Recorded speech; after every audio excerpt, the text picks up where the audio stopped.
Good morning, class 11th student. Today we will study about acceleration. So we know that what is acceleration. Class 9 में हम लोग acceleration के बारे में पढ़ चुके हैं. एक्सेलरेशन क्या होता है? फिजिक्स में हम लोग एक्सेलरेशन को डिफाइन करते हैं rate of change of velocity is called acceleration. ठीक है, rate of change of velocity is called acceleration. Small A से इसको डिनोट किया जाता है, जो कि वेक्टर क्वांटिटी होती है. It is a vector quantity. ठीक है, तो वेक्टर क्वांटिटी है तो इसको इस तरह से डिनोट किया जाएगा. और एक्सेलरेशन को change of velocity, rate of change, तो इसको इस तरह लिखा जाता है change in velocity upon change in time. ठीक है, change in velocity means v2 minus v1 upon t2 minus t1. ये एक्सेलरेशन को इस तरह से लिखा जाता है. तो इसकी यूनिट क्या हो जाएगी एक्सेलरेशन की? Velocity upon time. तो वेलोसिटी की यूनिट होती है मीटर अपॉन सेकेंड, मीटर पर सेकेंड डिवाइडेड बाई टाइम की होती है सेकेंड. तो हम इसको लिख सकते हैं मीटर पर सेकेंड स्क्वायर. ये आपकी एक्सेलरेशन की यूनिट हो गई. ठीक है, अब दो तरीके के एक्सेलरेशन होते हैं. हम लोग क्लास 11 में दो तरीके के एक्सेलरेशन पढ़ते हैं. कौन कौन से? पहला एक्सेलरेशन पढ़ते हैं एवरेज एक्सेलरेशन,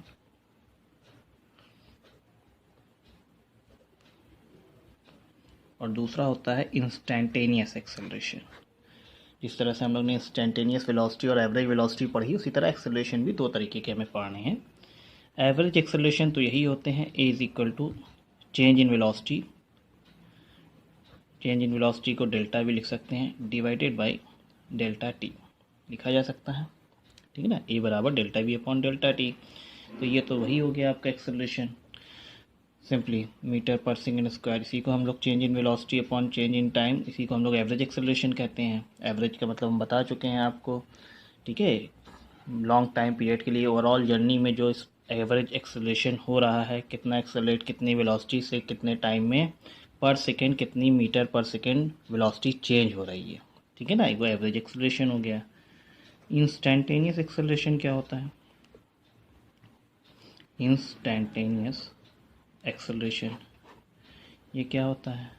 इसको एवरेज लिख सकते हैं, इसको हम लोग इंस्टेंटेनियस को, जैसे कि इंस्टेंटेनियस एक्सेलरेशन में हमने आपको बताया था कि ये एक स्मॉल टाइम पीरियड के लिए होता है, जिसमें टाइम पीरियड जो चेंज इन टाइम होता है वो बहुत छोटा होता है. जैसे कि हम इसमें बोल सकते हैं इंस्टेंटेनियस एक्सेलरेशन में जो डेल्टा टी की वैल्यू होती है वो बहुत very very small, almost is equal to zero, जो कि ज़ीरो नहीं होती, ज़ीरो के पास ही इसकी वैल्यू होती है. तो इंस्टेंटेनियस वैल्यू को हम लोग यहाँ पे क्या लिखते हैं? डेल्टा टी की जगह हम लोग क्या लिखते हैं? जब टाइम पीरियड बहुत छोटा हो जाता है, वेरी स्मॉल वैल्यू होती है, तो डेल्टा टी को हम लोग डी टी लिखते हैं. हमने बताया था इंस्टेंटेनियस वेलोसिटी में जब छोटे से टाइम पीरियड में छोटा सा वेलोसिटी में चेंज आएगा तो उसको हम डेल्टा वी की जगह डी वी लिख देते हैं.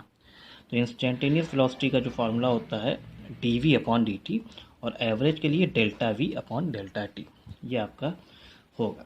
ठीक है, ये याद रखिएगा. दूसरी बात देखिए, फार्मूला हमें पता चल चुका है ए बराबर इंस्टेंटेनियस के लिए D V upon D T. और इंस्टेंटेनियस वेलोसिटी का फार्मूला क्या था बताइए भाई? इंस्टेंटेनियस वेलोसिटी का फार्मूला जो हमने पढ़ा था कल, D S upon D T. ठीक है, तो देखिए होता क्या है, हम लोग अभी ग्राफ पढ़ेंगे आगे कुछ लेक्चर्स के बाद. तो ग्राफ में हम लोग देखेंगे स्लोप.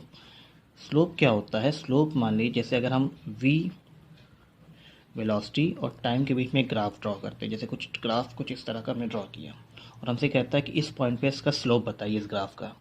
तो स्लोप का मतलब ये होता है किसी भी पॉइंट पर स्लोप निकालने का मतलब उस पर आप टेंजेंट ड्रॉ कर दी. कुछ इस तरह से टेंजेंट ड्रॉ करेंगे आप, और ये टेंजेंट ड्रॉ करने पर जो एंगल बनता है ये एंगल कहलाता है स्लोप. ठीक है, मान लीजिए आपसे कहता है इस पॉइंट पे इसका स्लोप क्या होगा इस ग्राफ का। तो आप क्या करें, इस पे आप एक टेंजेंट ड्रॉ कर दीजिए।